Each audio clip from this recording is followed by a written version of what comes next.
Dobrý deň, ja som Miroslav Mlinárček a lekcia, o ktorej vám budem dnes hovoriť, je štát nemaniteľcov. Najprv povieme, ktoré sú to kľúčové pojmy, dátumy a osobnosti, ktoré by sme mali vedieť na konci dnešnej lekcie.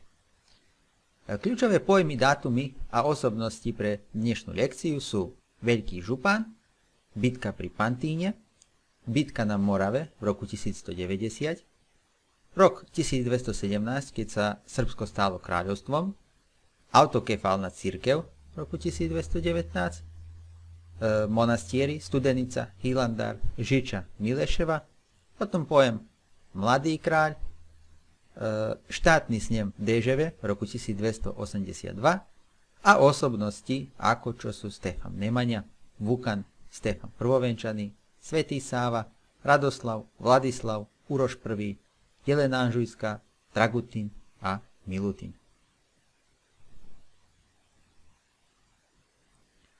Tu vidíme rodokmeň Nemanjičovcov a vidíme, že Štefan Nemanja bol syn Závidov.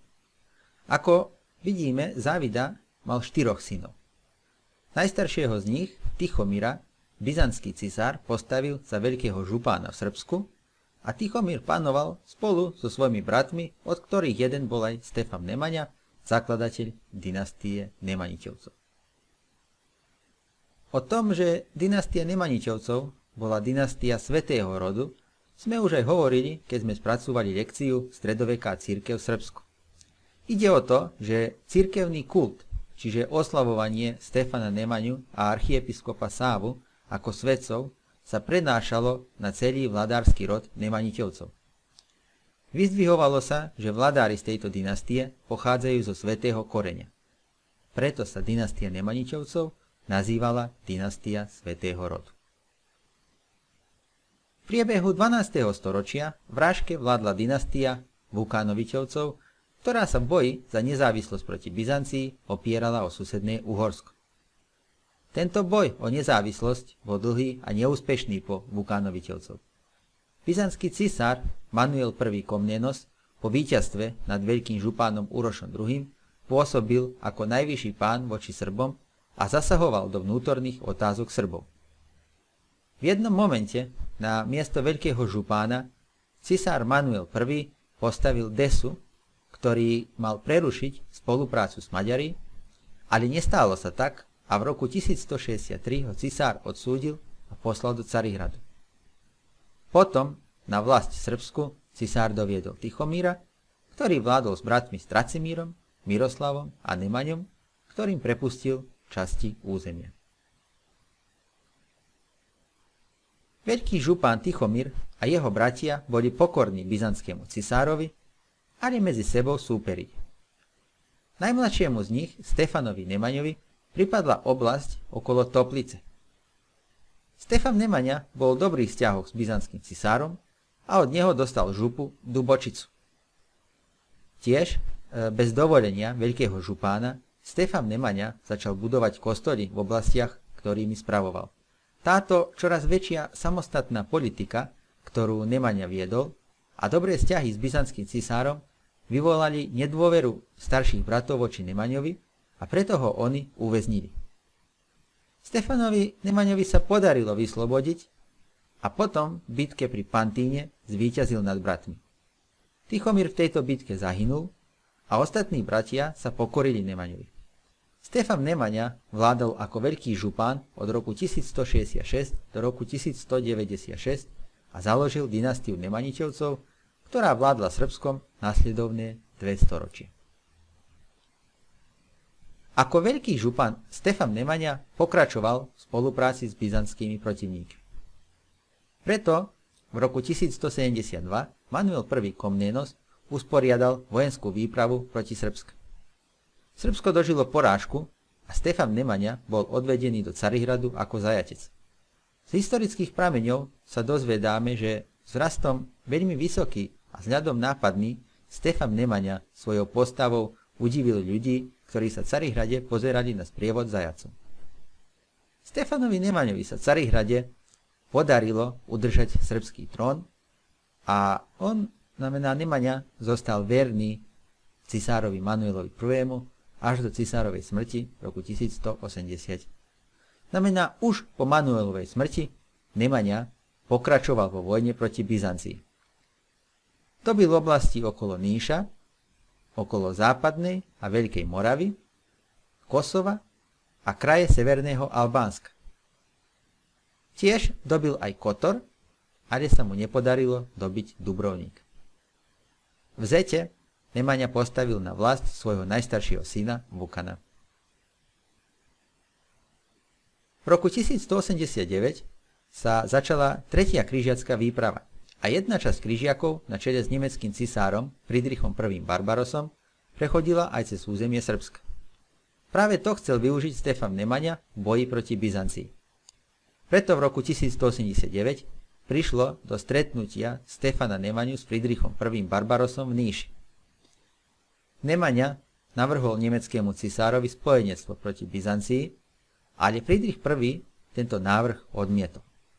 Najmä v tom momente Friedrichovým cieľom bolo vyslobodiť Jeruzalem a potreboval pomoc byzantského cisára pri priechode križiakov z Európy do Ázii a preto odmietol návrh srbského veľkého župána o spojenectvo proti Byzancii. V Byzancii sa dozvedeli o tomto a keď pominulo nebezpečenstvo od križiakov, byzantský cisár sa rozhodol na novú výpravu proti Srbsku. V roku 1190 sa odohrala bitka na Morave, v ktorej Byzancia porazila Srbsko a Nemanja bol nútený uznať byzantskú nadvládu. Ale väčšia časť vydobitých území zostala v rámci srbského štátu. Mierovou zmluvou sa Nemanjov syn Stefan oženil s cisárovou neterou Evdokiou. Potom v roku 1196 Stefan Nemanja sa zriekol trónu a za nového veľkého župána ustanovil svojho stredného syna Stefana Nemanjića. On panoval od roku 1196 do roku 1228. Stefan Nemanja sa potom stal mníchom, dostal meno Simeon a určitý čas žil v jeho základine Studenice. V roku 1197 odišiel ku svojmu najmladšiemu synovi Rastkovi, to je Sávovi, na Svätú horu. Tu svätý Simeon a svätý Sáva spoločne v roku 1198 obnovili monastier Hilandár. V roku 1199 mních Simeon v Hilandáre zomrel. V roku 1202 vypukla občianska vojna medzi synmi Stefana Nemanju, Vukanom a Stefanom. Ako najstarší z bratov, Vukan si myslel, že podľa práva prvorodenstva on mal zdediť trón. S pomocou uhorského kráľa Vukan zvrhol Stefana a vyhlásil sa za srbského veľkého župana. Stefan Nemanjić opustil Srbsko, ale s pomocou bulharského cára Kalojana začal boj o návrat trónu a nakoniec sa mu podarilo vrátiť moc do svojich rúk. K zmiereniu medzi bratmi prišlo v roku 1207 nad relikviami svätého Simeona, ktoré z Hilandáru do Studenice preniesol ich najmladší brat Sáva. Počas tejto občianskej vojny Srbsko utrpelo veľké materiálne a ľudské straty.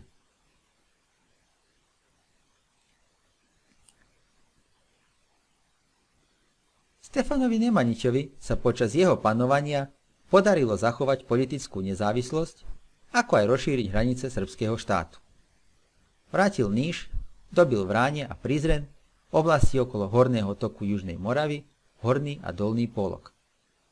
Pretože Byzancia v tomto období nehrala významnú úlohu, to jest bola prvýkrát zrušená a v tom momente neestvovala ako štát, Stefan Nemanjić sa rozviedol s Evdokiou a oženil sa s Anou Dandolo, vnučkou benátskeho dóžu Henrika Dandola.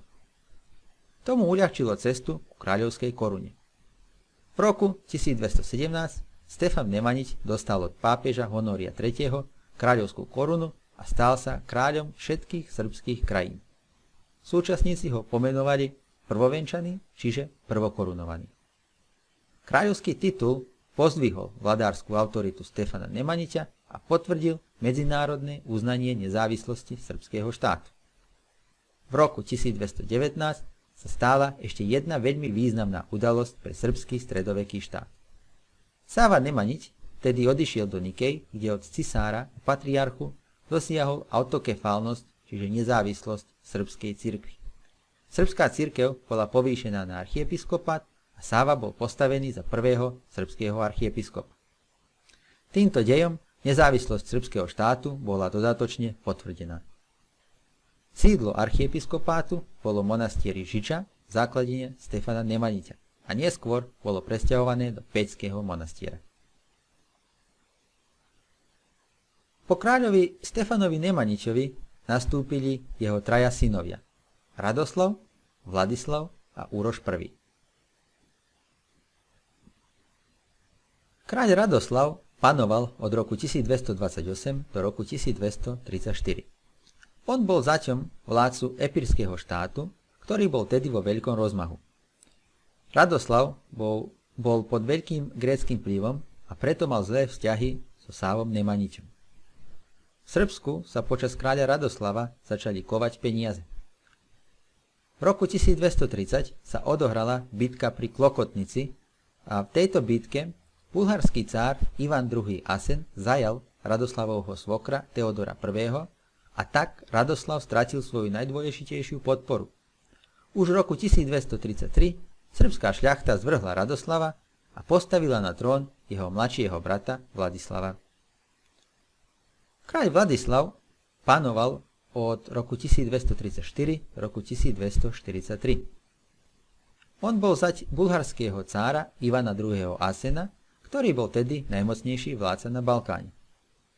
Sáva Nemanjić sa vydal na svoju druhú púť, putoval po svätých miestach a po návrate zdržal sa v Tarnove na dvore bulharského cára, ale tam ochorel a roku 1236 aj zomrel.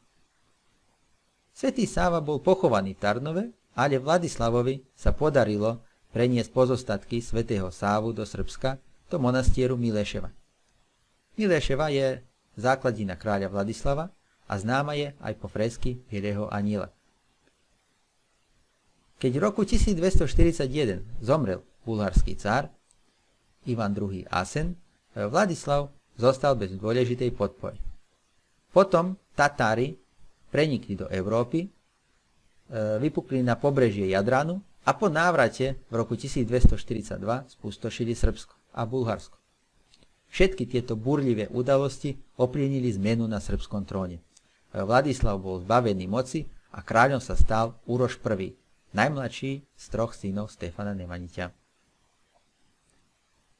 Kráľ Uroš I. panoval od roku 1243 do roku 1276. Uroš I. nadviazal dobré vzťahy s Dubrovníkom a v tom období z Uhorska do Srbska prichádzajú nemeckí baníci Sasi a prišlo do vývoju baníctva v Srbsku. Otvárali sa nové bane a to malo za dôsledok, že Srbsko ekonomicky a hospodársky zosilnilo. Uroš I. bol ženatý s Jelenou Anžujskou. Vo vojne proti Uhorsku v roku 1268 Uroš I. bol porazený a zajatý.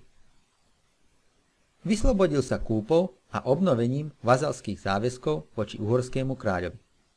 Vtedy prišlo aj k uzavretiu manželstva medzi jeho starším synom Dragutínom a Katalínou, dcérou uhorského kráľa. Dragutín ako uhorský zať získal titul mladého kráľa, čo znamená, že bol ustanovený za následníka trónu a mal dostať časť štátu na spravovanie. Ale medzi Urošom I. a Dragutínom vypukol konflikt, lebo Uroš I. odmietal oddeliť časť svojej krajiny, ktorej by jeho syn vládol ako mladý kráľ. Preto s pomocou Uhorska Dragutín v roku 1276 porazil svojho otca a zvrhol ho. Kráľ Dragutín panoval od roku 1276 roku 1282. Ako už sme povedali, on bol starší syn kráľa Uroša I. Kvôli spôsobu, akým sa dostal k moci, Dragutín nemal podporu šľachty a srbskej cirkvi. V úsilí o upevnenie moci a získanie priaznivcov rozhodol sa rozdeliť štát.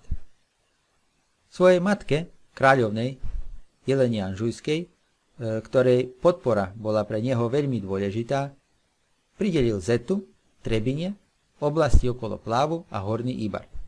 Ona vládla týmito oblastiami ako skutočný vládca, takmer 3 desaťročia až do roku 1309. V roku 1282 Dragutín sa ťažko zranil. Spadol z koňa, zlomil si nohu a zostal dlho nehybný. Toto zranenie, ako aj nespokojnosť šľachty, doviedli do toho, že na štátnom sneme v Déževe v istom roku, znamená roku 1282, sa Dragutín vzdal trónu v prospech svojho mladšieho brata Milutina. Kráľ Milutín panoval od roku 1282 do roku 1321. Na sneme v Déževe bolo dohodnuté aj rozdelenie štátu medzi bratmi, ako aj poradie nástupníctva na trón. Po Milutinovej smrti trón v Srbsku mali zdediť Dragutínovi synovia. Dragutín dostal kontrolu nad severnou časťou tedajšieho srbského štátu, znamená Rudnik, Arile, oblasť okolo dnešného Príboja a oblasť severne od západnej Moravy po uhorskú hranicu. V roku 1284 Dragutín rozšíril svoje územie. Od uhorského kráľa, ako jeho vazal, dostal mačvansko-bosniansku Bánovinu, to jest Mačvu, Usoru a Soli a Belehrad. Belehrad sa vtedy prvýkrát našiel pod vládou jedného srbského panovníka. Týmto sme prišli aj ku koncu dnešnej vyučovacej jednotky. Zopakujeme si ešte kľúčové udalosti, o ktorých sme dnes hovorili. V roku 1166 veľký župan Srbsku sa stal Stefan Nemanja, zakladateľ dynastie Nemanjićevcov, najvýznamnejšej srbskej stredovekej dynastie. V boji proti Byzancii Nemanja dobil Kotor, oblasti okolo Níša, okolo západnej a Veľkej Moravy, Kosova a kraje severného Albánska. V roku 1190 dožil porážku v bitke na Morave, ale väčšia časť vydobitých území zostala v rámci srbského štátu. Keď sa zriekol trónu, stal sa mníchom a dostal meno Simeon. Spolu so svojím najmladším synom, Svätým Sávom, založil monastier Chilandar na Svätej hore. V roku 1202 vypukla občianska vojna medzi synmi Stefana Nemanju, Vukanom a Stefanom. Ako víťaz vojny vyšiel Stefan Nemanjić. On sa v roku 1217 korunoval za kráľa a tak potvrdil medzinárodné uznanie nezávislosti srbského štátu.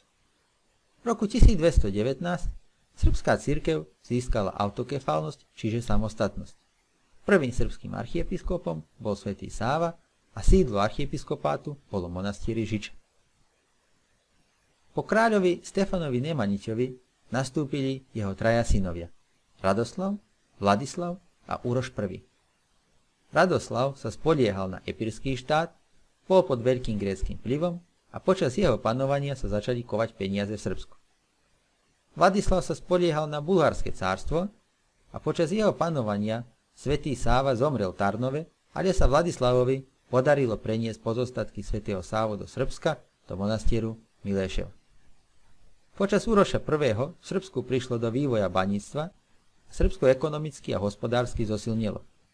Jeho starší syn, mladý kráľ Dragutín, zvrhol svojho otca z trónu pomocou Uhorska.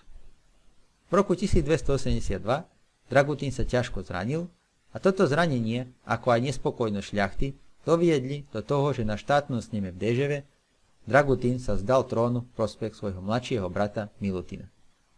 Dragutín tedy dostal kontrolu nad severnou časťou tedajšieho srbského štátu a potom v roku 1284 rozšíril svoje územie. Od uhorského kráľa dostal mačvansko-bosniansku Bánovinu, to jest Mačvu, Usoru a Soli, a tiež dostal Belehrad. Belehrad sa vtedy prvýkrát našiel pod vládou jedného srbského panovníka. Týmto by som aj skončil dnešnú vyučovaciu jednotku.